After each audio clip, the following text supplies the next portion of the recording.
Morning Odisha आसंतु आजिर मुख्य खबर उपरे नजर पकाइबा पूर्वरु आपणक भल पाइबा स्वरूप गोटे गोटे लाइक निश्चय करिवे एवं चैनल को सब्सक्राइब करिवे। नंबर 1 संकल्प पत्र उन्मोचन कले प्रधानमंत्री मोदी देले एही सबु ग्यारंटी 2024 निर्वाचन पई निर्वाचन इस्ताहार संकल्प पत्र जारी कला बीजेपी। निर्वाचन इस्ताहार उद्घाटन पर प्रधानमंत्री मोदी कहिचन जे बीजेपी रो संकल्प पत्र विकसित भारतर 4टी दृढ़ स्तंभ युवक महिला गरीब कृषकଙ୍କୁ सशक्त करूछि। एही अवसर रे संबोधन करी मोदी कहिचंती जे आगामी 5 वर्ष पई मागणा रेशन जोगाई दिया जिवो। मध्यवर्ती परिवार वयस्कଙ୍କୁ उत्तम स्वास्थ्य सेवा प्रदान सह 75 वर्षरु अधिक वयस्कଙ୍କୁ आयुष्मान भारत योजना रे शामिल करा जिवो। देशवासी को संबोधन बेले मोदी आहुरी कहिचन जे आमर फोकस डिग्निटी ऑफ लाइफ और क्वालिटी ऑफ लाइफ। युव भारतर युव आशंका आम संकल्प पत्र रे प्रतिफलित होईछि। पाइप जोगे घरे घरे सस्ता रे गैस पहुंचाइबु। मुद्रा योजना रे 20 लाख पर्यंत ऋण वृद्धि करा जिवो बोली कुहा जायछि। सेपरि गरीब पई आहुरी 3 कोटी आवास निर्माण करा जिवो। खाली सेतिक नुह आउ 3 कोटी भौणी को लक्षपति दीदी करबाकू लक्ष्य रखा जायछि।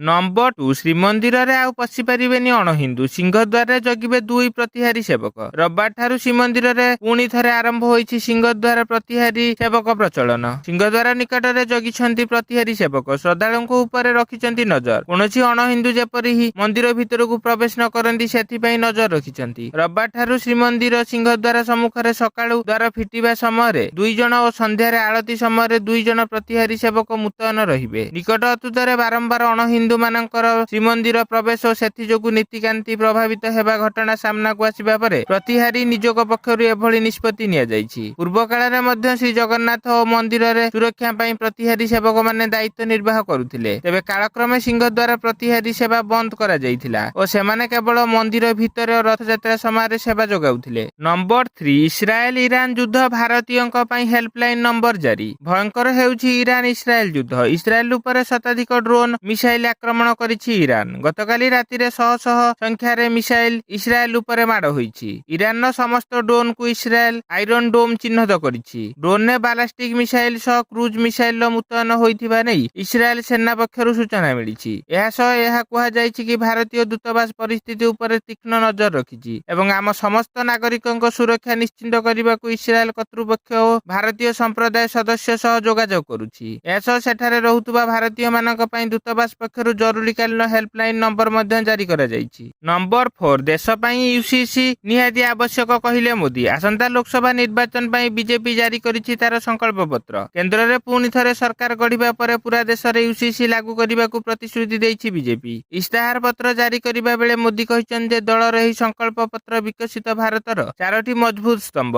युवक महिला गरीब कृषकଙ୍କୁ सशक्त करिवो। चलित वर्ष आरंभ उत्तराखंड रे बीजेपी सरकार यूसीसी लागू करथिले जेउथिरे विवाह छाड़पत्र तथा अन्यान्य नागरिक प्रसंग को नै धार्मिक व्यक्तिगत नियम को बदलाई दैथिला। आसाम मुख्यमंत्री हेमंत विश्व शर्मा मध्य प्रतिश्रुति दैछन जे से राज्य रे बहु विवाह को निषिद्ध करिवे और यूसीसी कार्यकारी करिवे। मोदी कहिछन जे गोटिए राष्ट्र गोटिए निर्वाचन धारणा को हृदयगम करिबा को आमे संकल्प नै आगु को बढ़िबा। देशर स्वार्थ रे यूनिफॉर्म सिविल कोड यूसीसी मध्य गुरुत्वपूर्ण बोली प्रधानमंत्री कहिसंती। नंबर 5 ईरान इस्राएल युद्ध मध्य उभय देश को शांति पई निवेदन कला भारत। ईरान और इस्राएल मध्य तीव्रता वृद्धि पाइबा परे भारतर प्रतिक्रिया मध्य सामना को आसीछि। भारत वैदेशिक मंत्रालय एक विबृति जारी करी उभय देश को संयमता अवलंबन करबा को निवेदन करिसंती। इस्राएल एवं ईरान मध्य बढ़ुथुबा शत्रुता जोगु आमे गभीर भावे चिंतित। एही युद्ध रे अंचल रे शांति और निरापत्ता प्रति विपद सृष्टि करुछि। आमे तुरंत डीएस्कालेशन संजामता एवं कूटनैतिक पथ को फेरिबा पई आह्वान करूछु। वैदेशिक मंत्रालय एहार विबृति रे कहिछि जे आमे परिस्थिति ऊपर तीक्ष्ण नजर रखिछु। ए अंचल रे हमर दूतावास भारतीय संप्रदाय सहित जोगाजोग रे अछि। एही अंचल रे सुरक्षा एवं स्थिरता बजाई रखिबा जरूरी अटे। नंबर 6 ईरान आक्रमण को कड़ा निंदा कला अमेरिका। G7 नेतांक सह बैठक। मध्य प्राच्य रे बिगिड़िबारे लागिछि स्थिति। आरंभ होईछि युद्ध। ईरान और इस्राएल मध्य रे लागि रहितिबा विवाद एबे युद्ध रे परिणत होईछि। गत राति रे इस्राएल ऊपर ईरान 200 रु अधिक क्षेपणास्त्र माड करिबा सह ड्रोन आक्रमण करिछि। एहाकु नै तृतीय विश्व युद्ध आशंका घनैबारे लागिछि। तेबे इस्राएल ऊपर ईरान आक्रमण को कड़ा निंदा करिछि अमेरिका। एही युद्ध को नै तुरंत अमेरिका राष्ट्रपति जो बाइडेन इमरजेंसी बैठक डकाइछन्ति। वर्तमान एहा नै बड़ पदक्षेप नेबाकू जाउछि अमेरिका। प्रथम पदक्षेप भाबरे ईरान इस्राएल युद्ध संभावना को दृष्टि रखी जो बाइडेन तुरंत G7 नेतांक सह बैठक करिछन्ति। परवर्ती स्थिति ऊपर कोन कार्यानुष्ठान ग्रहण କଣ କରାଯିବ ସେ ନେଇ ଆଲୋଚନା ହୋଇଛି।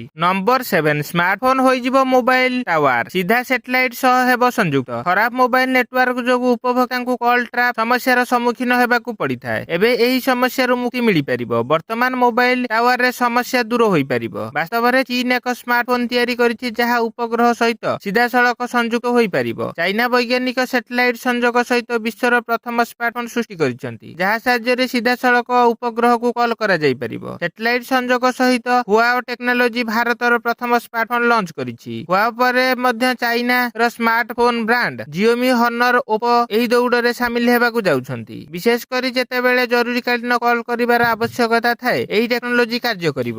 ନମ୍ବର 8 ରାଜଧାନୀରେ ନିଆଁ ବର୍ଷା ଦିନ 11:30 ସୁଦ୍ଧା ସବୁଠୁ ଉତ୍ତପ୍ତ ସହର। ରାଜ୍ୟର ଉପର ମୁହାଁ ପାରଦ। 2 ଦିନ ହେଲା ରାଜ୍ୟରେ ଅନୁଭୂତ ହେଉଛି ପ୍ରଚଣ୍ଡ ଗ୍ରୀଷ୍ମ ପ୍ରବାହ। ରବିବାର ଦିନ 11:30 ସୁଦ୍ଧା 6 ସହରର ତାପମାତ୍ରା 35 ଡିଗ୍ରୀ ଉପରେ ରହିଛି। 37.4 ଡିଗ୍ରୀ ସହ ଭୁବନେଶ୍ୱର ସବୁଠୁ ଉତ୍ତପ୍ତ ସହର ପାଲଟିଛି। ସେହିପରି ଚାନ୍ଦବାଲିରେ 37 ଡିଗ୍ରୀ, ଝାରସୁଗୁଡ଼ାରେ 36.6 ଡିଗ୍ରୀ, ବାଲେଶ୍ୱରରେ 35.8 ଡିଗ୍ରୀ, ରାଉରକେଲାରେ 35.4 ଡିଗ୍ରୀ ତାପମାତ୍ରା ରେକର୍ଡ ହୋଇଛି। ତେବେ ଆସନ୍ତା 5 ଦିନ ଯାଏଁ ଖରାରୁ ନିସ୍ତାର ନାହିଁ। ପାଣିପାଗ ବିଭାଗର ସୂଚନା ଅନୁଯାୟୀ ଆସନ୍ତା 2 ଦିନ ରାଜ୍ୟରେ ହିଟ୍ ୱେଭ୍ କଣ୍ଡିସନ ରହିବ। ସେହିପରି 17ରୁ 20 ତାରିଖ ଭିତରେ ତାପମାତ୍ରା ଆହୁରି ଅଧିକ ବୃଦ୍ଧି ପାଇବା ସମ୍ଭାବନା ରହିଛି। ଏପରିକି କିଛି ସ୍ଥାନରେ 43 ଡିଗ୍ରୀ ପର୍ଯ୍ୟନ୍ତ ସର୍ବୋଚ୍ଚ ତାପମାତ୍ରା ରେକର୍ଡ ହୋଇପାରେ। ତେଣୁ ସତର୍କ କରିବାକୁ ପରାମର୍ଶ ଦେଇଛି ଭୁବନେଶ୍ୱର ଆଞ୍ଚଳିକ ପାଣିପାଗ କେନ୍ଦ୍ର। ନମ୍ବର 9 ଧନୀକୁ ସୁହାଇଲା ଭଳି ହୋଇଛି ସଂକଳ୍ପ ପତ୍ର, କହିଲା କଂଗ୍ରେସ। ବିଜେପିର ସଂକଳ୍ପ ପତ୍ର ଉନ୍ମୋଚନ ପରେ ପ୍ରତିକ୍ରିୟା ରଖିଛି ବିଜେଡି। ଓଡ଼ିଶାରେ ମୋଦି ଗ୍ୟାରେଣ୍ଟିର ପ୍ରଭାବ ପଡ଼ିବ ନାହିଁ ବୋଲି ବିଜେଡି କହିଛି। ବିଧାୟକ ପଦ୍ମନାଭ ବେହେରା କହିଛନ୍ତି ଓଡ଼ିଶାରେ କେବଳ ନବୀନ ଗ୍ୟାରେଣ୍ଟି। ନବୀନ ଗ୍ୟାରେଣ୍ଟିରେ ବିଜେଡି ଗତ ନିର୍ବାଚନ ଅପେକ୍ଷା ଅଧିକ ସିଟରେ ଜିତିବ। ବିଜେଡିର ନିର୍ବାଚନ ଇସ୍ତାହାର ପ୍ରସ୍ତୁତି ଚାଲିଛି। ଖୁବ୍ ଶୀଘ୍ର ମୁଖ୍ୟମନ୍ତ୍ରୀଙ୍କ ଦ୍ୱାରା ଘୋଷଣା କରାଯିବ। ସେପଟେ କଂଗ୍ରେସ କହିଛି ବିଜେପିର ସଂକଳ୍ପ ପତ୍ର କେବଳ ଧନୀଙ୍କ ପାଇଁ। ଏହି ସଂକଳ୍ପ ପତ୍ରର ଦାୟିତ୍ୱ ନାହିଁ ବୋଲି କହିଛି ପଞ୍ଚାନନ କାନୁନଗୋ।